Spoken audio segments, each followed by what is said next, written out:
The morning of November 7th, 1942, on Guadalcanal's western perimeter, Private First Class John Basiloni of the 1st Marine Division crouched behind a waterlogged foxhole, his hands wrapped around 8 pounds of walnut and steel. The Japanese called it many things in their final moments.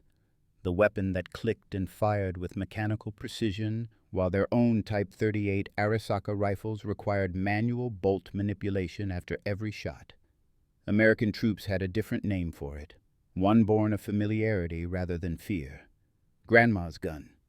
Not because it was old-fashioned, but because John Garand, the Canadian-American engineer who designed it, had a surname that sounded pleasantly domestic to young men far from home.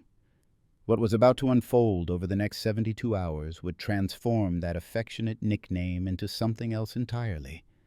A grudging acknowledgement that this semi-automatic rifle represented a fundamental shift in infantry combat, one that the Imperial Japanese Army had catastrophically failed to prepare for. If you're enjoying this deep dive into the story, hit the subscribe button and let us know in the comments from where in the world you are watching from today. The M1 Garand had entered service with the United States military in 1936, making it the first semi-automatic rifle to be generally issued to infantry in any nation's army. While other countries experimented with self-loading rifles, the Soviet Union had the SVT-40, Germany developed the Gewehr 41. None committed to wholesale replacement of their bolt-action infantry rifles before the war began. The American decision to do so was neither universally celebrated nor immediately understood. Many senior officers, veterans of the First World War's trench warfare, questioned whether ordinary infantrymen needed such firepower. The rifle's 8-round en-bloc clip system, which ejected with a distinctive metallic ping when empty, struck some as unnecessarily complex.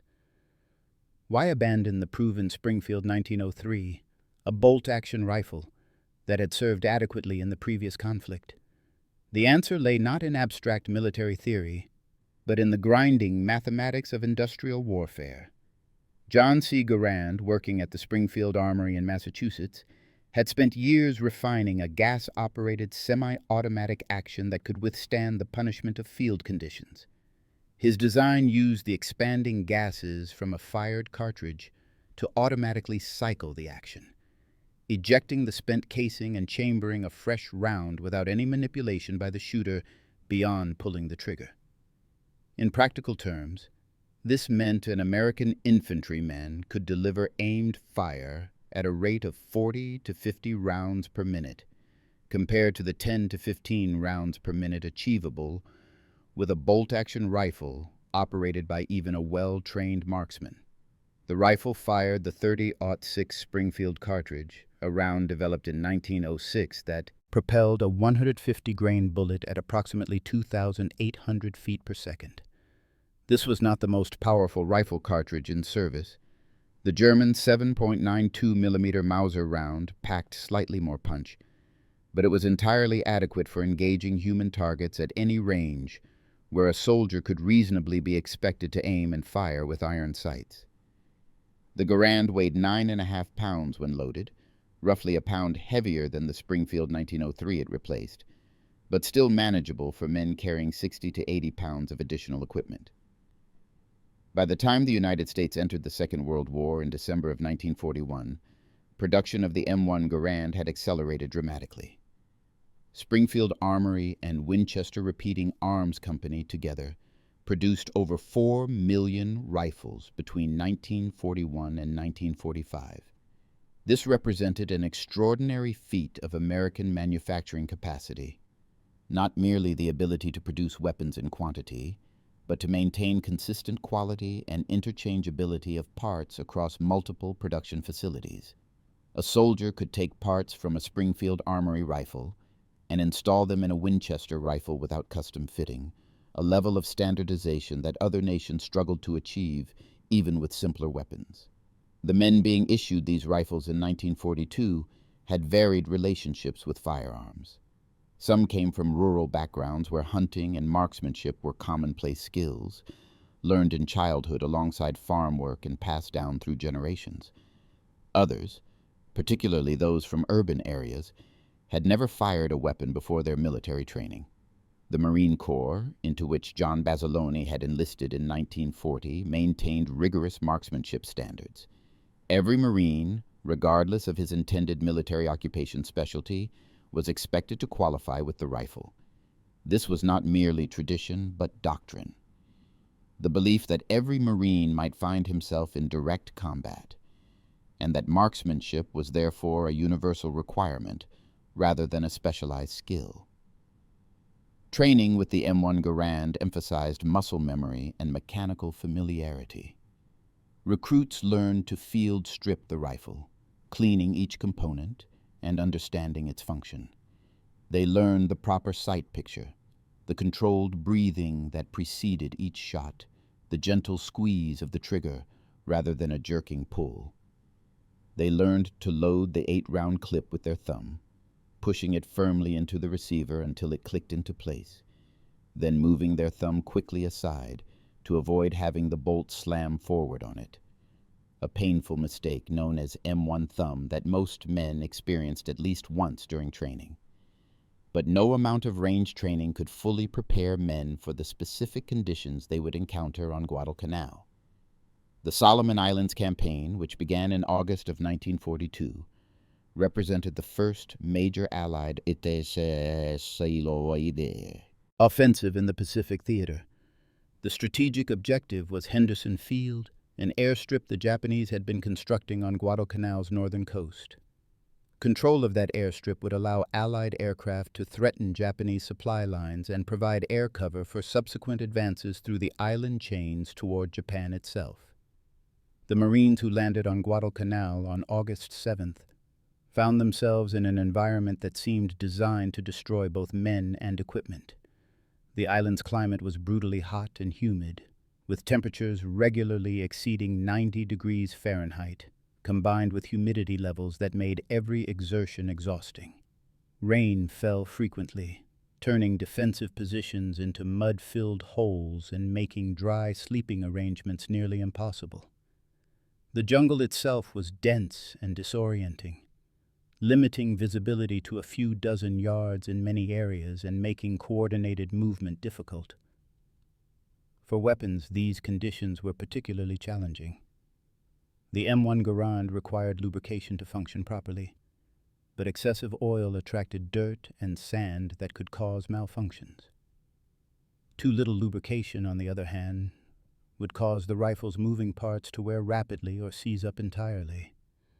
Marines learned through trial and error to clean their rifles obsessively, often multiple times per day, wiping down every surface and applying just enough oil to keep the action functioning smoothly without creating a surface that would trap debris. The Japanese forces defending Guadalcanal were equipped primarily with the Type 38 Arisaka rifle, a bolt-action weapon that had entered service in 1905. It fired the 6.5mm Japanese cartridge, which was less powerful than the American .30-06, but adequate for its intended purpose. The Arisaka was reliable, relatively lightweight, and well suited to the smaller average stature of Japanese soldiers. What it emphatically was not, however, was semi-automatic. A Japanese infantryman firing an Arisaka had to manually work the bolt after each shot, a process that required removing the rifle from the shoulder, cycling the bolt to eject the spent cartridge and chamber a new round, then re-establishing aim before firing again. This mechanical difference might seem abstract in peacetime discussions of weapons specifications, but in combat it translated into something far more concrete: the ability to maintain continuous aimed fire on a target without interruption. An American soldier with an M1 Garand could keep his rifle at his shoulder, his eye on the target, and fire 8 rounds in rapid succession, each shot aimed and deliberate. A Japanese soldier with an Arisaka could fire 1 shot, then was forced to pause, manipulate the bolt, and reacquire his aim before firing again. The tactical implications became apparent during the campaign's early engagements. Japanese infantry tactics, developed through years of combat in China and refined through military. Doctrine that emphasized aggressive offensive action relied heavily on coordinated assaults. These attacks often occurred at night, when reduced visibility would theoretically negate some American advantages in firepower and air support. Japanese soldiers were trained to close with the enemy rapidly, using terrain for cover and relying on the shock value of sudden, determined assault to overwhelm defensive positions. Against opponents armed with bolt-action rifles, these tactics had proven effective in previous campaigns. The brief pause required to work a bolt after each shot created windows of opportunity, moments when a defender was vulnerable, unable to fire, focused on the mechanical task of reloading rather than on acquiring and engaging new targets. Attacking forces could time their movements to exploit these brief windows, rushing forward in the seconds when enemy fire slackened. But the M1 Garand eliminated those windows. A Marine in a defensive position could fire again, and continue firing without ever taking his eye from his sights or his rifle from his shoulder. The 8-round capacity meant he could engage multiple targets without reloading, and when the clip did eject with its distinctive ping, a trained soldier could reload in under 3 seconds, drawing a fresh clip from a bandolier, inserting it into the receiver, and resuming fire with barely any interruption in the defensive barrage. John Basilone understood these mechanical realities intellectually. They had been part of his training, demonstrated on ranges and explained in tactical instruction. But intellectual understanding and visceral experience are different categories of knowledge entirely. The night of October 24th, 1942, would provide the education that transforms abstract tactical principles into lived reality, the kind of education that survivors carry for the rest of their lives. The Japanese offensive that night was not a small-scale probing attack, but a major assault, part of a coordinated effort to recapture Henderson Field and drive the Marines from Guadalcanal entirely. Intelligence estimates suggested the attacking force numbered approximately 3,000 soldiers from the Sendai Division, battle-hardened troops who had fought in China and were considered among the Imperial Japanese Army's elite units. Their objective was to break through the Marine defensive line along the Matanaikau River, a natural boundary on Guadalcanal's western perimeter, and advance across the 2 miles of jungle that separated them from Henderson Field. The Marines defending this section of line were outnumbered and had been engaged in continuous combat operations for nearly 3 months. Malaria, dysentery, and simple exhaustion had reduced many units to a fraction of their nominal strength. Food supplies were inadequate. Men subsisted on captured Japanese rice, supplemented by whatever could be brought in by ship, never enough to fully feed the forces ashore. Fresh water was scarce, ammunition had to be rationed, and medical supplies were critically short. Basilone's section was positioned on a ridge overlooking a natural approach route the Japanese would almost certainly use if they attacked. His machine gun crew, he served as a machine gun section leader, though this story focuses on the rifles rather than the heavier weapons, had prepared their position over preceding days, clearing fields of fire and establishing ammunition reserves. But preparation can only accomplish so much when facing a determined enemy attacking at night in close terrain. The assault began shortly after nightfall with artillery fire, Japanese guns attempting to suppress the Marine positions and create confusion before the infantry attack commenced. Then came the screaming, not random noise, but the organized battle cries of Japanese soldiers advancing through the jungle. A psychological tactic intended to unnerve defenders and coordinate the assault in darkness where visual signals were impossible. What followed was 72 hours of continuous combat that would become legendary in Marine Corps history, though the specific details would only emerge later from after-action reports and survivor testimonies. The Japanese attacked in waves, probing for weaknesses in the defensive line, attempting to achieve local superiority that could be exploited into a breakthrough.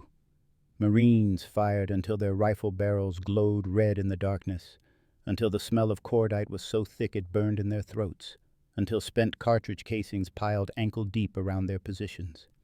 The M1 Garand revealed its true value not in any single dramatic moment, but in the accumulated mathematics of sustained combat. 8 rounds per clip, clip after clip, hour after hour. Where a bolt-action rifle would have required hundreds of discrete manual operations, working the bolt after each shot, maintaining the mechanical rhythm under stress and exhaustion, the Garand simply required the soldier to aim and pull the trigger. The rifle's gas-operated action handled everything else automatically, cycling with mechanical precision as long as the ammunition held out. Japanese soldiers attempting to rush American positions discovered a fundamental problem.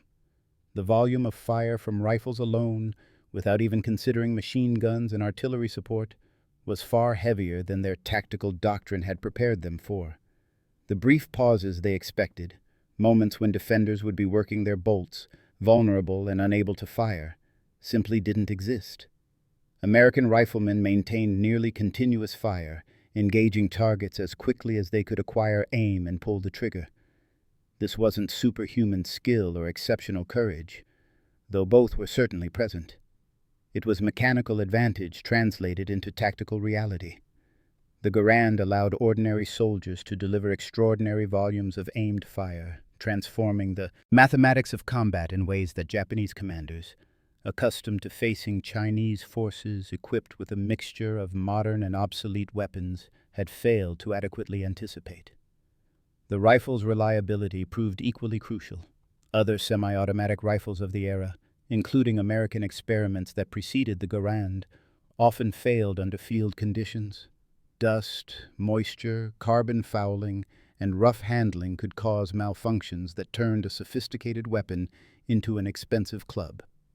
The Garand, despite its complexity, continued functioning.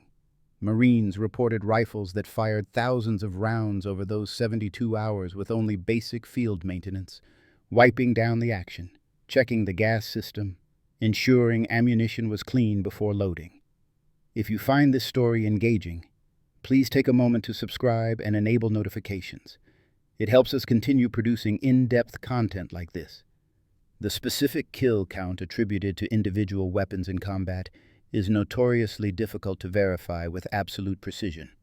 Combat occurs in chaos, multiple soldiers firing at the same targets, artillery and machine gun fire intermixed with rifle shots, darkness and confusion, making accurate observation nearly impossible. The figure of 220 Japanese soldiers killed by a single M1 Garand over 72 hours cannot be documented with the forensic certainty of a laboratory experiment. What can be documented, however, are the after-action reports, the Medal of Honor citation, and the physical evidence that remained when the fighting finally subsided. John Basiloni's actions during those 3 days would earn him the Medal of Honor, the first enlisted Marine to receive the decoration during World War II. The citation describes him moving between gun positions, directing fire, repairing weapons under direct enemy fire, and at critical moments, taking up a rifle himself when machine gun ammunition ran short, or when specific threats required immediate response. The citation mentions that his section alone held off a Japanese regiment of approximately 3,000 men, inflicting casualties estimated in the hundreds. The mathematics, while imprecise, are instructive. A regiment of 3,000 attacking soldiers, if they suffered 50% casualties, a catastrophic rate that would normally cause any unit to break and retreat, would mean 1,500 men killed or wounded. Not all of those casualties would come from Basiloni's section, of course. Artillery, machine guns, and rifle fire from other positions all contributed. But even allocating a conservative percentage to his immediate defensive sector suggests casualty figures in the hundreds. The M1 Garand's 8-round capacity meant that achieving 220 kills would require a minimum of 28 clips, assuming perfect accuracy. 1 shot, 1 kill, with no misses. In reality, combat accuracy is far lower. Studies from World War II suggest that the average rifleman fired between 3 and 5 rounds for each enemy casualty inflicted, sometimes more under conditions of poor visibility or extreme stress. Using even the optimistic ratio of 3 rounds per casualty, 220 kills would require 660 rounds fired, or 83 full clips. This is achievable across 72 hours of intermittent combat. It represents sustained but not implausible engagement. A soldier firing during periods of active assault, perhaps 10 to 15 minutes of continuous action during each wave of attack. Multiple waves each night as Japanese forces regrouped and attacked again. The Garan's semi-automatic action made this volume of fire possible for a single soldier in a way that would have been physically impossible with a bolt-action rifle. Consider the alternative scenario with the Springfield 1903. Each shot requires working the bolt, a motion that takes approximately 2 seconds for a well-trained soldier, longer under stress or when fatigued. To fire 660 rounds with a bolt-action rifle would require an additional 22 minutes of pure mechanical action time, setting aside all consideration of aiming, target acquisition, or reloading. Those 22 minutes of vulnerability, spread across dozens of engagements, would represent thousands of opportunities for attacking forces to close distance, to rush positions during the pauses when defenders couldn't fire. The Japanese discovered this disparity in the most direct way possible. Their tactical doctrine, developed before the war and refined through combat experience in China, emphasized aggressive night attacks designed to close with the enemy and engage in hand-to-hand combat where Japanese training in bayonet fighting would provide advantage. This doctrine assumed defenders armed with bolt-action rifles that created exploitable pauses in defensive fire. Against Marines with M1 Garands, these tactics proved catastrophically costly. Japanese soldiers advancing through the jungle found themselves under continuous fire rather than intermittent volleys. The psychological impact was profound. Human beings can steel themselves for momentary danger, crossing a street under occasional traffic, rushing through periodic artillery fire, charging during the brief pauses in enemy rifle fire. But continuous danger creates a different psychological calculation entirely. There are no safe moments to exploit, no rhythms to time your movement against. After-action reports from Japanese survivors, and there were survivors, despite the horrific casualty rates, described their shock at the volume of American fire. They had expected to face rifles that required manual operation between shots, creating natural pauses in the defensive barrage. Instead, they encountered something closer to machine gun fire, though more accurate because each round was individually aimed rather than sprayed in the general direction of the enemy. The material evidence supported these accounts. When the battle finally ended and Marines could assess the battlefield, they found Japanese dead piled in approaches to American positions, casualties concentrated in the kill zones where interlocking fields of fire had caught assault waves in the open. Medical examination of the dead, where possible given the tropical heat and the need to sanitize the battlefield quickly, showed primarily rifle wounds rather than machine gun or artillery damage. Single shots to the chest or head, the kind of aimed fire that riflemen deliver, rather than the multiple wounds more typical of machine gun casualties. The M1 Garand's distinctive unblocked clip system, which ejected the empty clip with a metallic ping once the last round was fired, had become the subject of considerable tactical discussion.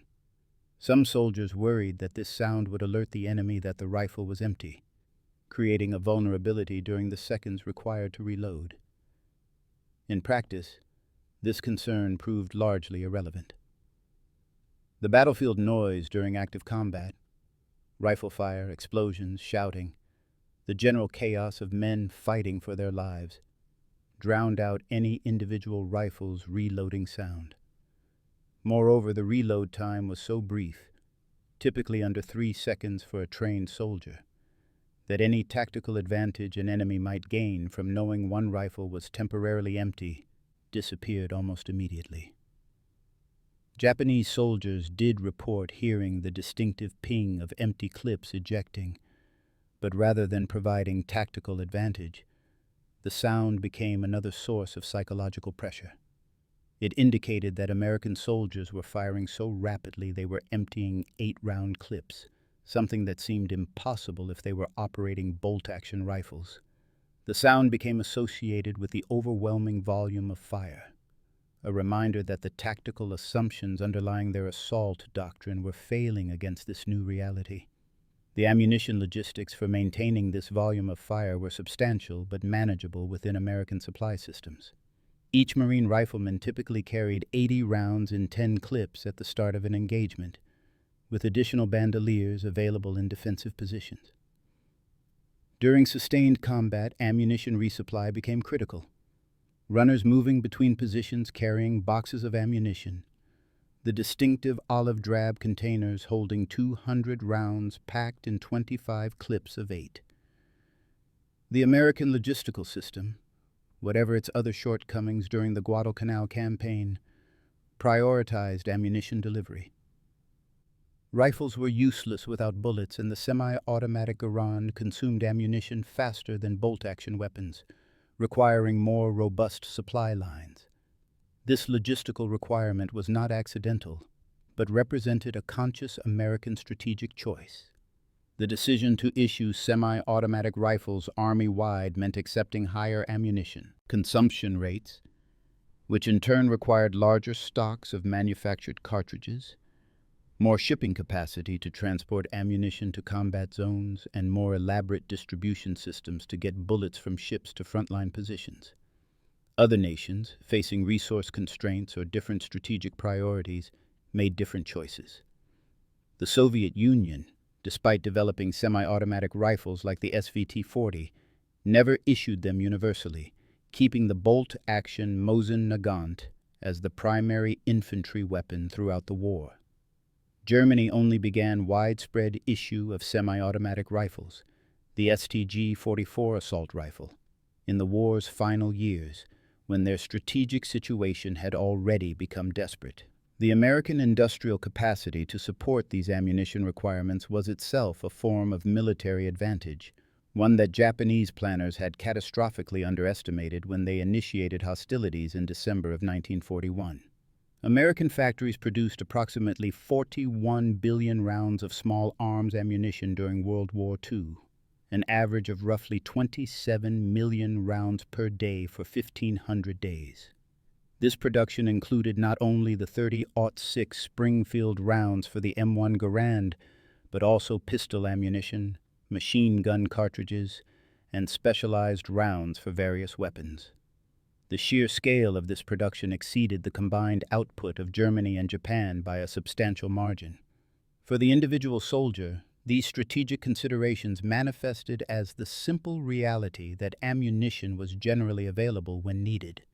Marines on Guadalcanal faced shortages of many things: food, medical supplies, replacement uniforms, but rifle ammunition, while not infinite, arrived in sufficient quantities to allow defensive positions to maintain fire during critical engagements.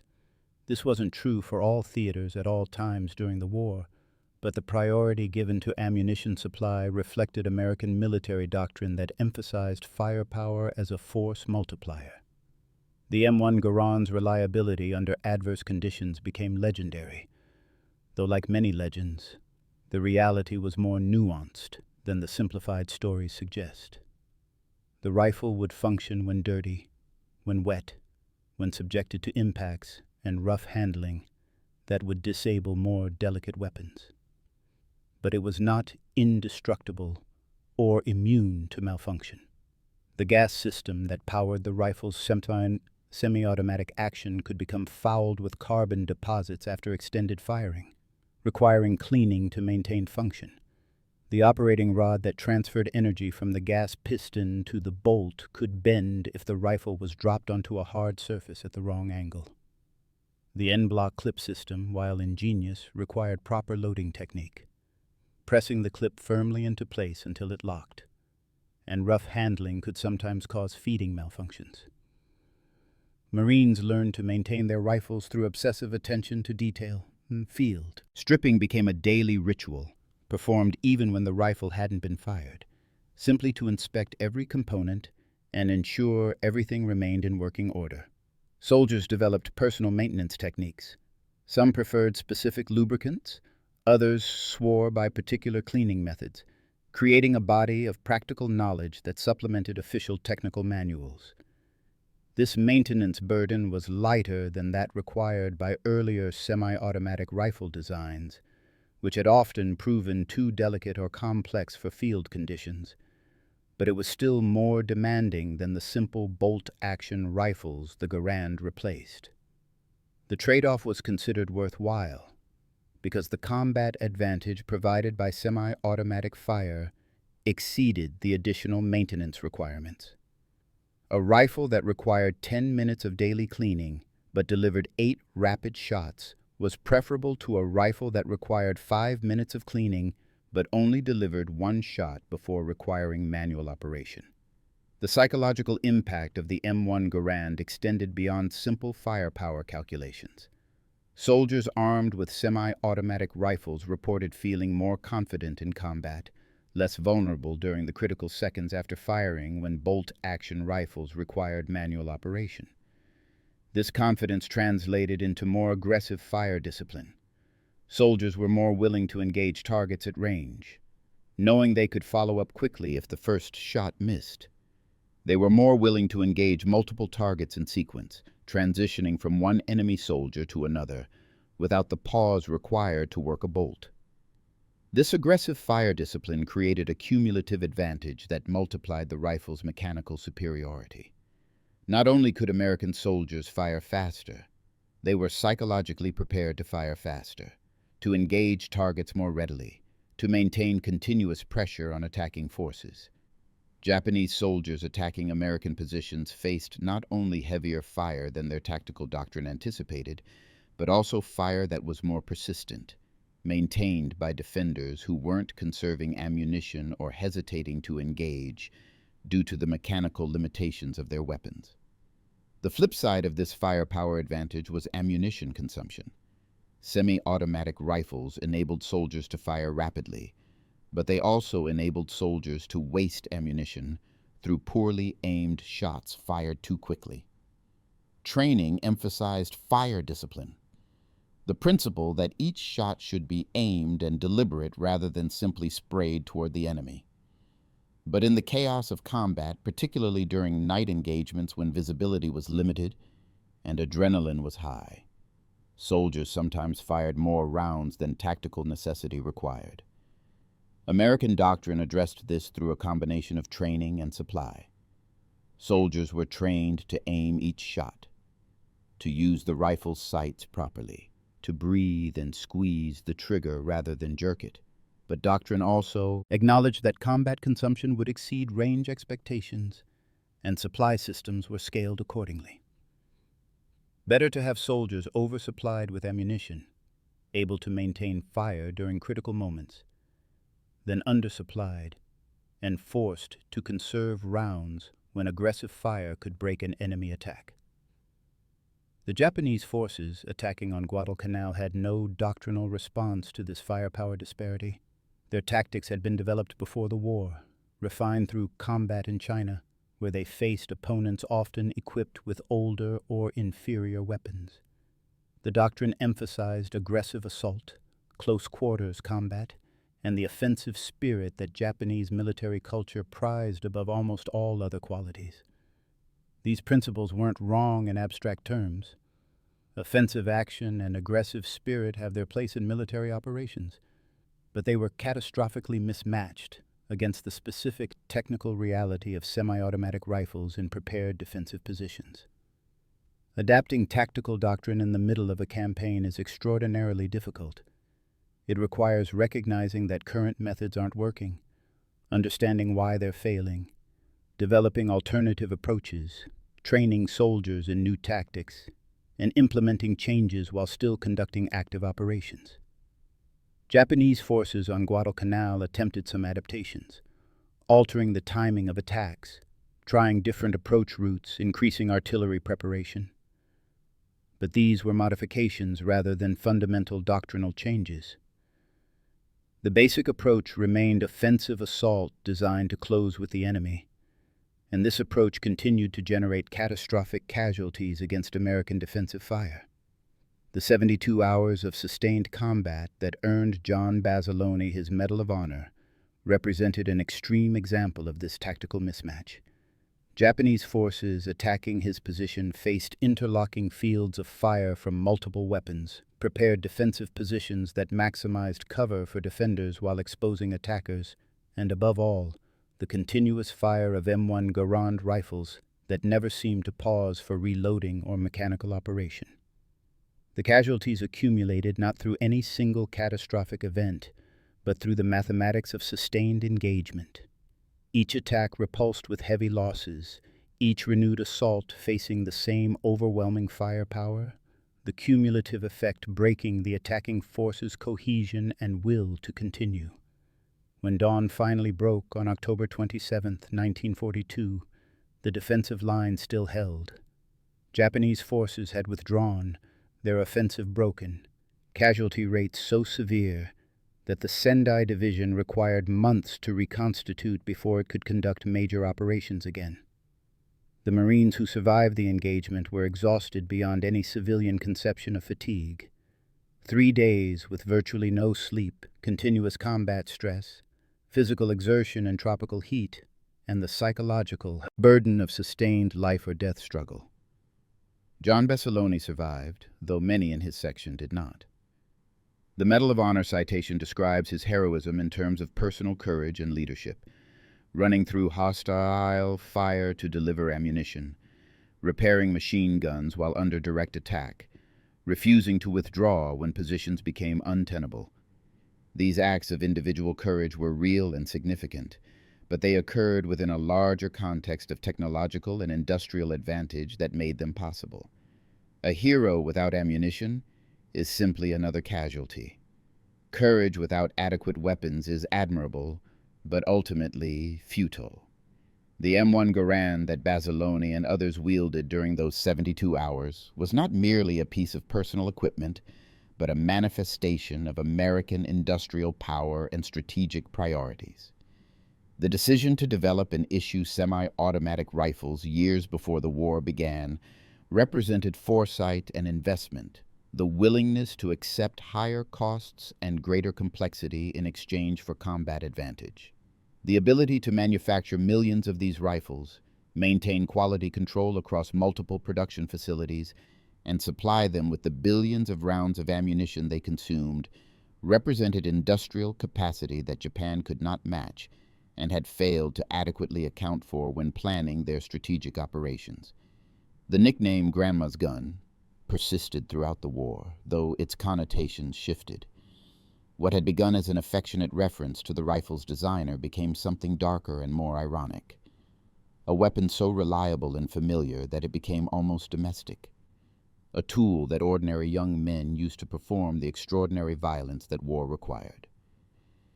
Japanese soldiers who survived encounters with American forces armed with M1 Garands developed their own terminology, describing the distinctive sound of semi-automatic fire and the devastating effect of continuous, accurate shooting from multiple rifles simultaneously. The broader strategic impact of the M1 Garand is difficult to isolate from other factors that determine the Pacific War's outcome. American industrial superiority, naval dominance, air power, and the development of increasingly sophisticated amphibious warfare tactics all contributed to eventual victory. But at the tactical level, where individual soldiers fought and died, the Garand provided a consistent advantage in infantry engagements.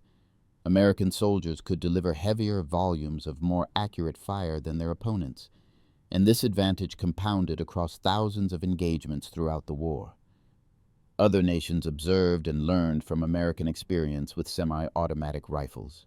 The Soviet Union increased production of the SVT-40, though never to the point of universal issue. Germany's development of the STG-44 assault rifle represented a different approach to the same problem. How to increase infantry firepower, using a shorter cartridge and selective fire capability, rather than the Garand's full-power semi-automatic design. These developments acknowledged the fundamental lesson that Guadalcanal and subsequent battles had demonstrated, The tactical advantage provided by self-loading rifles exceeded their additional cost and complexity. The United States continued using the M1 Garand long after World War II ended. American forces carried Garands in Korea, where the rifle proved equally effective against North Korean and Chinese forces. The weapon remained in frontline service until the early 1960s, when the M14, essentially a magazine-fed evolution of the Garand design, began replacing it. Even then, many Garands remained in reserve stocks and training use for decades afterward. John Basiloni's story did not end on Guadalcanal. He received his Medal of Honor in a ceremony that made him a national hero, used for war bond tours and public appearances. He could have remained in the United States for the war's duration, his service complete, his duty fulfilled beyond any reasonable expectation. Instead, he requested return to combat duty, rejoining his unit for the invasion of Iwo Jima in February of 1945. He was killed on the invasion's first day, leading his men across the beach under heavy fire, performing the same acts of courageous leadership that had defined his service throughout the war. The M1 Garand he carried during those 72 hours on Guadalcanal, if it survived the battle, would have been returned to the armory, cleaned, inspected, and reissued to another Marine. The weapon had no particular distinguishing features, no special modifications or markings that identified it as having been wielded by a Medal of Honor recipient. It was one of millions, functionally identical to the rifles carried by hundreds of thousands of American soldiers throughout the war. This fungibility, the fact that one M1 Garand was essentially interchangeable with any other, was itself significant. The rifle's effectiveness didn't depend on exceptional specimens or specially trained gunsmiths maintaining particular weapons. Any Garand, properly maintained and supplied with ammunition, provided the same semi-automatic fire capability. Any soldier, properly trained in marksmanship and weapon maintenance, could wield it effectively. The advantage was systematic rather than individual, built into the design and manufacturing process rather than dependent on unique circumstances or exceptional skill. The 220 Japanese casualties attributed to a single rifle over 72 hours represent not superhuman marksmanship, but the accumulated advantage of semi-automatic fire multiplied across sustained combat. Each engagement, each exchange of fire, favored the soldier with the Garand over the soldier with the bolt-action Arisaka. Not overwhelmingly. Individual shots could still miss. Individual soldiers could still be killed regardless of their weapon, but consistently. And consistency, multiplied across thousands of engagements, determined outcomes at the tactical level that accumulated into operational and strategic effects. The Japanese soldiers who died attacking American positions on Guadalcanal were not inferior warriors. They were disciplined, brave, well-trained men, executing the tactical doctrine they had been taught, following orders from commanders who were themselves following strategic plans developed by senior leadership. Their equipment was adequate for its intended purpose. The Arisaka rifle was reliable, accurate, and had proven effective in previous campaigns. What they faced was not a failure of courage or competence, but a fundamental mismatch between their capabilities and those of their opponents. This mismatch extended beyond individual weapons to the industrial and logistical systems that supported them. The American ability to manufacture millions of semi-automatic rifles, to produce billions of rounds of ammunition, to ship these materials across thousands of miles of ocean, and to maintain supply lines that kept frontline units adequately equipped represented advantages that battlefield courage could not overcome. Japanese soldiers fought with determination that approached fanaticism, accepting casualty rates that would have broken most military units, continuing to attack even when tactical success seemed impossible. But determination alone could not bridge the gap between bolt action and semi-automatic fire, between adequate supply and abundant supply, between industrial capacity barely sufficient to maintain forces in the field and industrial capacity that could simultaneously supply multiple theaters with more equipment than could be effectively employed. The broader lesson of the M1 Garand's effectiveness extended beyond the specific technical details of gas-operated rifles or en-bloc clips. It demonstrated that relatively small technological advantages, properly exploited and supplied at scale, could generate significant tactical effects. The difference between a bolt-action and semi-automatic rifle might seem minor in abstract terms. Both fire the same cartridge, both require aiming and trigger manipulation. Both depend on the soldier's training and courage. But that seemingly minor difference, multiplied across thousands of soldiers and thousands of engagements, transformed the tactical environment in ways that tactical doctrine developed for previous technological contexts could not effectively address. Modern military forces have internalized these lessons to the point where they seem obvious. Every military rifle in current service is self-loading at minimum, with many offering selective fire between semi-automatic and fully automatic modes. The idea of issuing bolt-action rifles to infantry soldiers seems as archaic as issuing them swords for close combat. But this understanding was not obvious in the 1930s, when the United States committed to developing and manufacturing the M1 Garand. It required foresight, investment, and willingness to accept the additional cost and complexity of semi-automatic rifles at a time when their combat advantages remained theoretical. The validation of that decision came not in peacetime testing or range trials, but in places like Guadalcanal, in engagements like the 72 hours where John Basilone and Marines like him held defensive positions against overwhelming numerical odds. The M1 Garand didn't win those battles by itself. Courage, leadership, combined arms coordination, and logistical support all played crucial roles. But it provided the individual soldier with capabilities that made victory possible, that transformed abstract strategic advantages into concrete tactical outcomes. The rifle's nickname, Grandma's Gun, carried multiple layers of meaning by war's end. It referenced John Garand's name, certainly, and that affectionate connection to something domestic and safe from young men far from home remained. But it also suggested something about the weapon's place in American military culture. Familiar, reliable, almost comfortable in its mechanical precision. Not exotic or particularly sophisticated, just a tool that worked day after day, engagement after engagement, throughout years of combat across multiple theaters. Japanese forces eventually developed tactical responses to American firepower advantages, though these adaptations came too late and in circumstances too desperate to alter the war's outcome. They learned to conduct attacks in more dispersed formations, to use terrain more effectively, to concentrate attacks at points where American defensive fire might be temporarily suppressed. But these were adaptations that reduced casualties rather than restored tactical parity. The fundamental advantage of semi-automatic fire remained throughout the war, a constant factor in infantry combat that Japanese soldiers faced in every engagement. The specific figure of 220 kills attributed to a single rifle over 72 hours remains difficult to verify with absolute certainty. Combat accounting is inherently imprecise, and the chaos of sustained night fighting makes accurate casualty assessment nearly impossible. What can be stated with certainty is that John Basilone's actions during that engagement earned him the Medal of Honor, that his defensive sector held against overwhelming odds, that Japanese casualties were severe enough to break their offensive, and that the M1 Garand's semi-automatic fire capability played a crucial role in enabling those outcomes.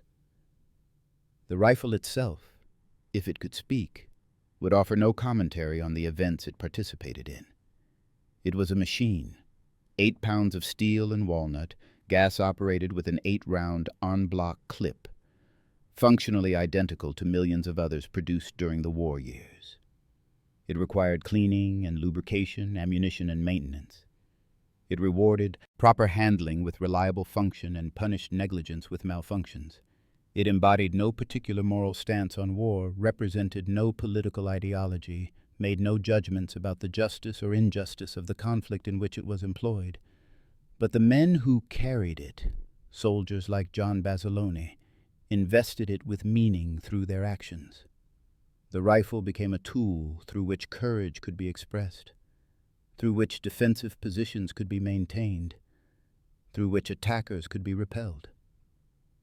It was not a magic weapon that guaranteed survival or victory, but it was an effective weapon that provided genuine tactical advantage to soldiers properly trained in its use and adequately supplied with ammunition. The morning after those 72 hours ended, when Marines could finally assess the battlefield in daylight, they found evidence of the engagement scattered across the defensive perimeter: spent cartridge casings by the thousands, discarded ammunition clips, the physical detritus of sustained combat. Japanese dead lay where they had fallen, concentrated in kill zones where defensive fire had been most intense. The material evidence supported what survivors already knew from direct experience. They had faced a determined, numerous enemy and had held their positions through firepower and courage, and the mechanical advantage provided by rifles that allowed them to fire continuously without manual operation between shots. Thank you for watching. For more detailed historical breakdowns, check out the other videos on your screen now, and don't forget to subscribe.